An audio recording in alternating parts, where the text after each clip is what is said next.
حضرت موسیٰ علیہ السلام نے ایک مرتبہ اللہ عز و جل سے جنت میں کم درجے اور اعلیٰ درجے یعنی دونوں کی جنتیوں کے بارے میں سوال کیا، اور یہ حدیث مغیرہ بن شعبہ رضی اللہ تعالیٰ عنہ کی روایت ہے کہ حضور صلی اللہ علیہ وسلم نے فرمایا، سأل موسیٰ علیہ السلام ربہ، موسیٰ علیہ السلام نے اپنے رب سے پوچھا، ما ادنا اہل الجنہ منزلتا، قال، سب سے کم درجے والا جنتی کون ہوگا؟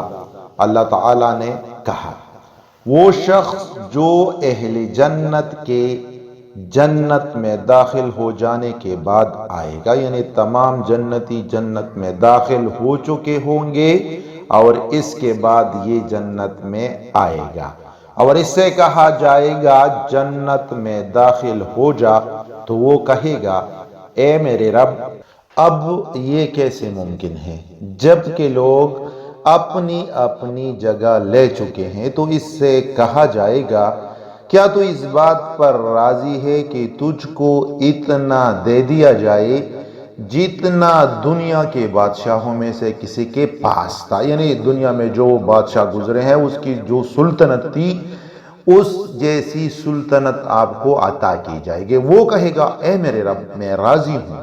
تو اللہ اس سے کہے گا، چل، تجھ کو یہی نہیں کہ اتنا دیا جاتا ہے، بلکہ اس کے برابر اور اس کے برابر اور اس کے برابر، اور 5ویں مرتبہ میں وہ کہے گا، اے میرے رب، میں راضی ہوں۔ حضرت موسیٰ علیہ السلام نے کہا، اے میرے رب، سب سے اونچا مرتبہ والا جنتی کون ہوگا؟ اللہ نے فرمایا، یہ وہ لوگ ہوں گے جن کو میں نے چاہا ہے، میں نے ان کی عزت کا درخت اپنے ہاتھوں سے لگایا اور اس پر مہر لگا دی۔ اس میں ایسی چیزیں ہیں جن کو نہ کسی آنکھ نے دیکھا، نہ کسی کان نے سنا، اور نہ کسی انسان کی دل پر اس کا گزر ہوا۔ یعنی جو اعلیٰ پروفائل کے جنتی ہے، اس کے لیے رب یہی فرما رہے ہیں کہ ان کے لیے ایسے نعمتیں ہیں، فلا تعلم نفس ما اخفی لهم من قرۃ اعین جزاء بما كانوا یعملون۔ کوئی نفس نہیں جانتا کہ اس کے لیے آنکھوں کی ٹھنڈک کے لیے کیا کیا سامان چھپا رکھا گیا ہے، اور یہ بدلہ ہے ان اعمال کا جو وہ کرتے تھے۔ اس سے ریلیٹڈ اس بات کو تھوڑا سا آگے بڑھاتے ہیں۔ قرآن حکیم میں ہے، وَكَانَ عَرْشُهُ عَلَى الْمَاءِ، سورہ ہود میں، جس کا معنی ہے اللہ تعالیٰ کا عرش پانی پر تھا۔ اس تفسیر میں حضرت ابن عباس رضی اللہ تعالیٰ عنہ فرماتے ہیں کہ اللہ تعالیٰ نے اپنے لیے ایک جنت بنائی، پھر اس سے نیچے ایک اور جنت بنائی، پھر اس کو ایک ہی لؤلؤ سے جوڑ دیا۔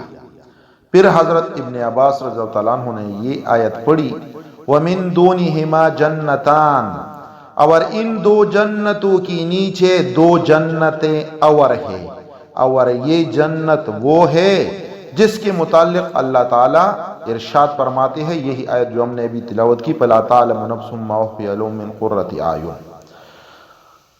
وہ کہتے ہیں یہی وہ جنت ہے جس کا مخلوقات کو علم نہیں کہ اس میں کیا ہے۔ ان جنت والوں کے پاس روزانہ تحفہ اور تحیہ پہنچا کرے گا۔ اس طرح اس سے ریلیٹڈ ایک اور حدیث حضرت ابو سعید رضی اللہ عنہ سے روایت ہے کہ حضور صلی اللہ علیہ وسلم نے ارشاد فرمایا، اللہ تعالیٰ نے جنت کی دیوار 1 اینٹ سونے سے اور 1 اینٹ چاندی سے کھینچی، پھر اس میں نہریں نکالی اور درخت گاڑے۔ جب فرشتوں نے جنت کے حسن کو دیکھا تو کہا، اے جنت، تجھے بادشاہوں کے منازل مبارک ہو۔ اور بھی بہت سے احادیث ہیں جن میں کم درجے والے جنتی اور اعلیٰ درجے کی جنتی کے بارے میں بحث ہے، لیکن ہم نے مختصراً کچھ احادیث کا یہاں ذکر کیا ہے۔ اللہ عمل کرنے کی توفیق دے، آمین۔